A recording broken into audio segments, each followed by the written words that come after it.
എല്ലാവർക്കും നമസ്കാരം. എന്റർടൈൻമെന്റ് കീഴിലേക്ക് എല്ലാവർക്കും സ്വാഗതം. കിഴി റിവ്യൂ ആണ്. മലൈക്കോട്ടെ വാലിബൻ, ലാലേട്ടൻ്റെ മോസ്റ്റ് ആൻറ്റിസിപ്പേറ്റഡ് മൂവി. തെറ്റ്, മലയാളത്തിൽ തന്നെ ഏറ്റവും പ്രതീക്ഷയുള്ള സിനിമ അതായിരുന്നു മലൈക്കോട്ടെ വാലിബൻ. സിനിമ 6:30 ഷോ കണ്ടു. ഞങ്ങളിങ്ങനെ വന്നിരിക്കുകയാണ്. എന്താ പറയുക, മല പോലെ വന്നത് എലി പോലെ പോയി. അത്ര എനിക്ക് തോന്നിയിട്ടുള്ളൂ സത്യമായിട്ടും. മലൈക്കോട്ടെ വാലിബൻ എന്നൊക്കെ പറഞ്ഞു വന്നതേ ഒന്നും ഇല്ലാണ്ടാക്കി കളഞ്ഞ പോലെ ആയിപ്പോയി. ശരിക്കും നിരാശ മാത്രമാണ്. ഭയങ്കര ആദ്യമായിട്ടോ ശരിക്കും ഒരു സിനിമയ്ക്ക് കയറിയിട്ട് ഇത്ര വിഷമിച്ചിട്ട് ഇറങ്ങേണ്ടി വന്ന ഒരവസ്ഥ. ബാക്കി നമുക്കറിയാം ഒട്ടുമിക്ക സിനിമ അല്ലെങ്കിലും ഏത് സിനിമയ്ക്ക് നമ്മൾ പോകുമ്പോഴും നമ്മൾ വിചാരിക്കുന്നത് എന്തായിരിക്കും പറയുക, ഇതിനെക്കുറിച്ച് ഏറ്റവും അടിപൊളിയായിട്ട് നമ്മൾ റിവ്യൂ പറയണം എന്ന് ചിന്തിച്ചിട്ടായിരിക്കും ആ സിനിമ കണ്ടു തീർക്കുക. കണ്ടു കഴിഞ്ഞ് കഴിയുമ്പോഴാണ് നമുക്ക് ഓരോരുത്തർക്കും ഓരോ അഭിപ്രായങ്ങളൊക്കെ വരുന്നത്. ഈ സിനിമ കണ്ടു കഴിഞ്ഞപ്പോൾ നമുക്കുണ്ടായിരുന്ന പ്രതീക്ഷകളൊക്കെ കഴിഞ്ഞു. അതായത് നമുക്ക് ഏറ്റവും കൂടുതൽ പ്രതീക്ഷയുള്ളത് എന്തായിരുന്നു, അതായത് ലാലേട്ടനും LJP ഒരുമിക്കുന്നു എന്നുള്ളതാണ്. അതിലെ LJP, അതായത് ഇത്രയും വലിയൊരു സംഭവ ബഹുലമായ ഒരു സംവിധായകൻ ലാലേട്ടൻ്റെ കൂടെ ഒരു ഇതിഹാസമാണ്, ആളുടെ കൂടെ ഒരുമിക്കുമ്പോൾ അത്രത്തോളം നമ്മൾ പ്രതീക്ഷിക്കും. പ്രതീക്ഷ അവിടെ ഇരിക്കട്ടെ, മാറ്റിവെക്കാം. പക്ഷേ LJP ഈ സിനിമ ഒരുക്കി വെച്ചിരിക്കുന്നുണ്ടല്ലോ, അതാണ് ഇതിൻ്റെ ഒരു പരാജയം എന്നുള്ളതാണ് എനിക്ക് തോന്നിയത്. അതായത് ഞങ്ങളെ ഈ സിനിമ ഇഷ്ടപ്പെടുത്താതിരിക്കാൻ കാരണം LJPയുടെ മേക്കിംഗ് ആണ്. കാരണം ഈ സിനിമയുടെ സ്ക്രിപ്റ്റ് മോശമാണെന്ന് നമുക്ക് പറയാൻ പറ്റില്ല. ഈ സ്ക്രിപ്റ്റ് കേൾക്കുമ്പോൾ ഇത് ഗംഭീരമായിട്ടുള്ള രീതിയിൽ തന്നെ നമുക്ക് ഫീൽ ചെയ്യും. തീർച്ചയായിട്ടും അങ്ങനെ ഒരുക്കി വെക്കാനുള്ള സംഭവം അതിലുണ്ട്. അതുകൊണ്ട് തന്നെയായിരിക്കും എനിക്ക് തോന്നുന്നു ലാലേട്ടൻ ഇത് ഓക്കെ പറഞ്ഞിട്ടുണ്ടാകും. ലാലേട്ടനും എല്ലാവരും. അതെ, പിന്നെ LJP ആണല്ലോ ഇതിന്റെ ഡയറക്ടർ എന്ന് പറയുന്നത്. അതും കൂടി വരുമ്പം ഈ സിനിമ വേറെ ലെവലായിരിക്കും കിട്ടാൻ പോകുന്നതെന്നായിരിക്കും പ്രതീക്ഷിച്ചിട്ടുണ്ടാവുക. അതെ, അതായത് നമുക്ക് കിട്ടിയില്ല. അതെ, അതായത് ആളുടെ മേക്കിംഗ് ഈ ഒരു കഥക്ക് ഈ ഒരു രീതിയിലുള്ള സംഭവത്തിന് ചേർന്നായിരുന്നില്ല.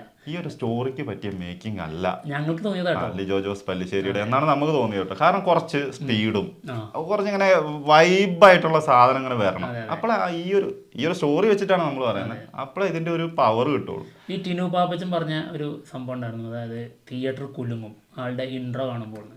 ശരിക്കും ഇൻട്രോയിൽ നിന്ന് മനസ്സിലായി ഇതിൽ നിന്ന് ഇനി വരാൻ പോകുന്ന ഫൈറ്റിൻ്റെയൊക്കെ അവസ്ഥ. അതായത് ഇൻട്രോ കണ്ടിട്ട് നമുക്ക് ഒരു ഇമ്പാക്റ്റും കിട്ടുന്നില്ല. അതായത് ആളുടെ ലാൻഡിങ് ഉണ്ടായിരുന്നു, അത് ഗംഭീരമായിരുന്നു. അതല്ലാതെ അത് വളരെ മോശമായിട്ടാണ് ചെയ്തു വെച്ചിട്ടുള്ളത്. സത്യമായിട്ടും എന്താണ് ഇങ്ങനെ ഒരുക്കി വെച്ചിട്ടുള്ളത് എന്നുള്ള സംശയം. നമ്മൾ പല സമയത്തും നമ്മളിങ്ങനെ പ്രതീക്ഷിച്ച് വെക്കുകയാണ്, ഇനി മുതൽ അങ്ങനെ ആയിരിക്കില്ല, ഇപ്പൊ സെറ്റാവും എന്ന് കരുതിയിരിക്കുമ്പോഴും വീണ്ടും അതേ അവസ്ഥ. പിന്നെ അത്യാവശ്യം നല്ല രീതിയിൽ ലാഗുമുണ്ട്, നല്ല ലാഗുണ്ട്, തീരാത്തത് പോലെ നമുക്ക് തോന്നിപ്പോകും സിനിമ. പിന്നെ ഒരു യാത്രയിലൂടെ പറയുന്ന കഥയാണ്, അതായത് ഒരു പ്രവാചകന്റെ കഥ എന്നുള്ള രീതിയിൽ വേണമെങ്കിൽ പറയാം. ഒരു സ്ഥലത്ത് നിന്ന് മറ്റൊരു സ്ഥലത്തേക്ക് യാത്ര ചെയ്യുന്നു, അവിടുന്ന് ഒരു ഇഷ്യൂ ഉണ്ടാകുന്നു, അവിടുന്ന് ചില കാര്യങ്ങൾ കഴിഞ്ഞതിന് ശേഷം അടുത്ത സ്ഥലത്തേക്ക് പോകുന്നു. ഇങ്ങനെയുള്ളൊരു യാത്രയാണ് ഈ സിനിമ. ഓരോ ഭാഗമായിട്ടാണ് ഇത് കാണിച്ചിരിക്കുന്നത്, ഓരോ സ്ഥലത്ത് നടക്കുന്ന ഇന്ന സംഭവങ്ങൾ എന്നുള്ള രീതിയിൽ. പക്ഷേ ലാസ്റ്റ് പോർഷൻ വളരെ മോശമായിട്ട് തോന്നി. അതായത് അതായത് ഒരു വലിയ സംഭവം നടന്നതിന് ശേഷം പിന്നെ നടക്കുന്ന ഒരു പോർഷൻ അതും വളരെ മോശം സാധനമാണ്. അതെ, ക്ലീശകളിൽ ഏറ്റവും മോശമായിട്ടുള്ള കണ്ടന്റ് എന്താണോ അത് സംശയരോഗം. അതിന്റെ ചുറ്റിപ്പറ്റി നടക്കുന്ന കുറച്ച് കാര്യങ്ങൾ വളരെ മോശം എന്ന് പറഞ്ഞാൽ വളരെ മോശമാണത്. അതൊക്കെ ഇതിലേക്ക് കൊണ്ടുവന്നത് തന്നെ അതും ലാസ്റ്റിലേക്കൊക്കെ വരുമ്പോഴേ ശരിക്കും നമ്മൾ പുറത്താണ് ആ സമയത്ത്. ശരിക്കും എനിക്ക് മെയിനായിട്ട് ഈ സിനിമയിൽ തോന്നിയൊരു കാര്യം എന്താണെന്നറിയോ, ഏതൊരു സിനിമേന്റെയും ഏറ്റവും ഹൈലൈറ്റ് എന്ന് പറയുന്നത് അതിന്റെ BGM തന്നെയായിരിക്കും. BGM മസ്റ്റാണ്. അതായത് നമ്മളിപ്പോ പല സിനിമകൾ നമ്മൾ പറയാണ്ട് ഈ സുഷിൻ ശ്യാമിന്റെ ഒക്കെ BGM ഇപ്പം ഏതൊക്കെ സിനിമകൾ എടുത്ത് നോക്കിയാലോ കേട്ടോ, ആള് ചെയ്തിട്ടുള്ള സിനിമകളുടെ ഒക്കെ BGM വേറെ ലെവലായിരിക്കും. അത് നമ്മളെ സിനിമയുടെ ഉള്ളിലേക്ക് വീണ്ടും കൊണ്ടുപോവുകയാണ് ചെയ്യുന്നത്. ഇത് സീരിയസ് ആയിട്ട് അവിടെ സംഭവിച്ചുകൊണ്ടിരിക്കുന്ന സമയങ്ങളിൽ കോമഡി ട്രാക്കിലുള്ള BGM, അതുപോലെ സീരിയസ് ആയിട്ട് എന്തെങ്കിലും ഒരു കാര്യം പറഞ്ഞുകൊണ്ടിരിക്കുമ്പോൾ അതിന്റെ ഇടയ്ക്ക് കൊണ്ടുപോയിട്ട് അതുപോലത്തെ കോമഡി BGM അപ്പൊ തന്നെ നമുക്ക് കഴിയുന്നു പോകും. ഈ കോമഡി BGM മാത്രമല്ല, അതായത് കോമഡി രീതിയിലുള്ള അവതരണമാണ്. അതെ, അതായത് ഒരു തെരുവ് നാടകമൊക്കെ പോലെയുള്ള രീതിയിലാണ് ഇത് അവതരിപ്പിച്ചിട്ടുള്ളത്. അപ്പോൾ അതിലെ ഓരോ കഥാപാത്രങ്ങളും ഇങ്ങനെ ഓരോന്നും ചെയ്യുന്നത് അത് ആവർത്തിച്ച് ചെയ്യുമ്പോൾ ഭയങ്കര എന്താ പറയാ, ഭയങ്കര മോശമായിട്ട് ഫീൽ ചെയ്തത്. സത്യമായിട്ടും ഇതൊക്കെ പറയുന്നത് എന്താണെന്നറിയോ, വിഷമം കൊണ്ട് മാത്രമാണ്. നമ്മൾ നമ്മളെപ്പോഴും പ്രതീക്ഷിക്കുന്ന ഒരു ഇപ്പൊ LJP സിനിമയ്ക്ക് നമ്മൾ കൂടുതൽ പ്രതീക്ഷ കൊടുക്കാനുണ്ടായ കാരണങ്ങൾ ഇപ്പൊ അതിന് തൊട്ട് മുന്നേ വന്ന നൻപകൽ നേരത്ത് മയക്കം, എത്രയോ ലെയറുകളായിരുന്നു സിനിമ. നമുക്ക് ഈ സിനിമയിൽ മാസമുണ്ട്, മാസില്ലെന്ന് നമ്മൾ പറയുന്നില്ല, മാസമുണ്ട്. പക്ഷെ ആ മാസം ഒന്നും നമുക്ക് പഞ്ച് കിട്ടുന്നില്ല, ഇമ്പാക്ട് ഇല്ല. ഒരു ഇമ്പാക്റ്റും ഇല്ലാത്ത മാസ് സീനുകളാണ്.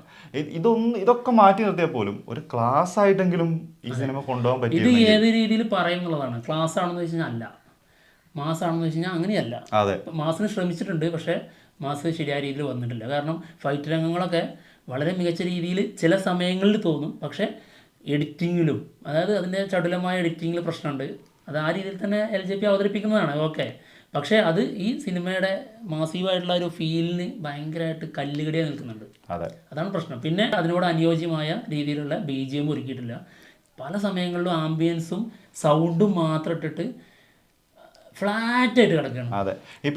ഇപ്പോൾ നമ്മൾ എന്താ പറയുക, ഫ്രെയിമുകൾ, ഭയങ്കരമായിട്ടുള്ള ഫ്രെയിമുകൾ കണ്ടമാനം. നമ്മൾ ട്രെയിലർ കണ്ടപ്പോൾ തന്നെ പറഞ്ഞാൽ ഈ ജാതി ഫ്രെയിമാണ് ഇതിനകത്തുള്ളത്. ഈ ഫ്രെയിമൊക്കെ ഉണ്ട്, ഗംഭീരമാണ് ഫ്രെയിമൊക്കെ. അതായത് വേറെ ലെവലാണ് ഇതിന്റെ ഫ്രെയിം. അതെ, പക്ഷേ ഈ ഫ്രെയിമുകൾ കൊണ്ട് മാത്രം ഒരു സാധാരണ പ്രേക്ഷകനെ ഇഷ്ടപ്പെടുത്തുമെന്ന് എനിക്ക് തോന്നുന്നില്ല. ഒരിക്കലും അങ്ങനത്തെ ഒരു ഇത് വരും തോന്നുന്നില്ല. കാരണം അതിലേക്ക് നമ്മൾ കയറിയിരിക്കണം, അല്ലെങ്കിൽ ആ സിനിമയിൽ നിന്ന് വിട്ടു പോകരുത്. നമ്മൾ സിനിമ കാണാൻ തുടങ്ങി കഴിഞ്ഞാൽ അതിൽ നിന്ന് പുറത്തോട്ട് പോകരുത്. ഇത് നമ്മൾ അകത്തേ കയറാൻ പറ്റുന്നില്ല, ആ അവസ്ഥയിലായിരുന്നു സിനിമ. എന്തായാലും പെർഫോമൻസ്, ലാലേട്ടന്റെ പെർഫോമൻസ് വളരെ മികച്ചതായിരുന്നു. ഈ സിനിമ മൊത്തത്തില് സിനിമയിൽ തന്നെ ചില സമയങ്ങളിൽ നാടകീയമായിട്ട് തന്നെ സാധനം വരുന്നു. ആ സമയത്ത് ആ രീതിയിലുള്ള ഡയലോഗും, അല്ലാത്ത സമയത്ത് അല്ലാത്ത രീതിയിലുള്ള ഡയലോഗുകളും, അതൊക്കെ നന്നായിട്ട് തന്നെ ലാലേട്ടൻ ചെയ്തിട്ടുണ്ട്. എനിക്ക് ക്ലൈമാക്സിലെ ഡയലോഗ് ഭയങ്കരമായിട്ട് ഇഷ്ടപ്പെട്ടു. കുറച്ച് ഇമോഷനും ആണ്, കുറച്ച് ഇമോഷണൽ ആയിട്ടുള്ള സംഭവം. അത് ഗംഭീരമായിരുന്നു ആ ഒരു പെർഫോമൻസ്. അതെ. പിന്നെ ആളുടെ മെയ്വഴക്കം, അതായത് വിദ്യകളൊക്കെ പഠിച്ച ഒരു യോദ്ധാവിനെ പോലെ, അതായത് അതിനുള്ള എല്ലാ ശരീരത്തിൽ അത് കാണാം. സത്യം. ആള് ഒരു വടിയിൽ കയറി നിൽക്കുന്ന ഒരു സീനുണ്ട്, അത് ഭയങ്കര ഇമ്പാക്റ്റ് ഉള്ള ഒരു സീൻ, ഒരൊറ്റ ഷോട്ട്. അതൊരു ഞാൻ അത് പറയണമെന്ന് വിചാരിച്ചുകൊണ്ടിരിക്കുന്നു. ഞാൻ അങ്ങനെ ആലോചിച്ച കാര്യമാണ്. ആ സമയത്തൊക്കെ ആ ഫൈറ്റിന്റെ ഇടയ്ക്കൊക്കെ കുറച്ചും കൂടി നമ്മളിങ്ങനെ ത്രില്ലടിപ്പിക്കുന്ന BGM അല്ലെങ്കിൽ കുറച്ചിങ്ങനെ സ്പീഡുള്ള സാധനം പോകുന്നെങ്കിൽ ആ ഷോട്ടൊക്കെ എന്തായിരിക്കും. ശരിക്ക് തിയേറ്ററിലേ നമ്മൾ എപ്പോഴെങ്കിലും അത്, അതായത് മാസ് കൊണ്ടോ അല്ലെങ്കിൽ നമുക്ക് ഒരു കിഡിലെ സാധനമാണ് നമ്മൾ കാണുന്നതെന്നുള്ളൊരു ഫീലോ നമുക്ക് കിട്ടിയിട്ടില്ല. അതെ, ശരിക്കും എല്ലാം കൊണ്ടും നിരാശപ്പെട്ടു എന്നുള്ളതാണ് സത്യം.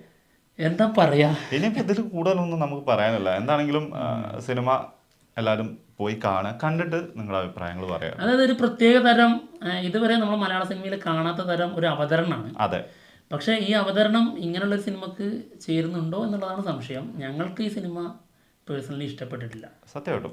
പിന്നെ ലാലേട്ടന്റെ പെർഫോമൻസ് ഒക്കെ ഓക്കെ, പിന്നെ ലുക്കൊക്കെ അടിപൊളിയായിരുന്നു. ആ ബാക്കി കാര്യം കോസ്റ്റ്യൂമിലാണെങ്കിലും എല്ലാത്തിലും അടിപൊളിയായിരുന്നു. പക്ഷേ സിനിമേന്റെ ഒരു ഓളം നമുക്ക് കിട്ടിയിട്ടില്ല സിനിമ കാണുമ്പോൾ. ഇതിൽ ഒരു ഗംഭീര സീൻ ഉണ്ടായിരുന്നു, അതായത് ആ കോട്ടയിൽ പോയിട്ട് പോർച്ചുഗീസുകാരോട് ഫൈറ്റ് ചെയ്യുന്നൊരു സംഭവം. അതിൽ പോലും ഓരോ സംഭവങ്ങൾ നമുക്ക് കാണുമ്പോൾ ഇതെന്താ ഇങ്ങനെ ഒരുക്കി വെച്ചിട്ടുള്ളത് എന്നുള്ളതാണ് തോന്നിയിട്ടുള്ളത്. സത്യം. കാരണം അതിലെ ലാസ്റ്റ് പുറത്ത് വന്ന ഒരു പോസ്റ്റർ ഉണ്ടായിരുന്നല്ലോ, ആ ബീരങ്കിന്റെ റൗണ്ട് ബീരങ്കി, അതൊക്കെ എന്താ കാട്ടി വെച്ചിട്ടുള്ളത്. ഭയങ്കര നിരാശ. അതെ, നിരാശ മാത്രമേ ഉള്ളൂ, അല്ലാണ്ട് വേറെ കൂടുതലൊന്നും പറയാനില്ല. എന്തായാലും പോയി കണ്ടിട്ട് നിങ്ങളും നിങ്ങളുടേതായിട്ടുള്ള അഭിപ്രായങ്ങൾ കമൻറ്റ് ചെയ്യുക. ഞങ്ങൾ എന്തായാലും പോവാണ്. മറ്റുള്ള വിശേഷങ്ങളുമായിട്ട് ഉടനെ തന്നെ കാണാം. ബൈ.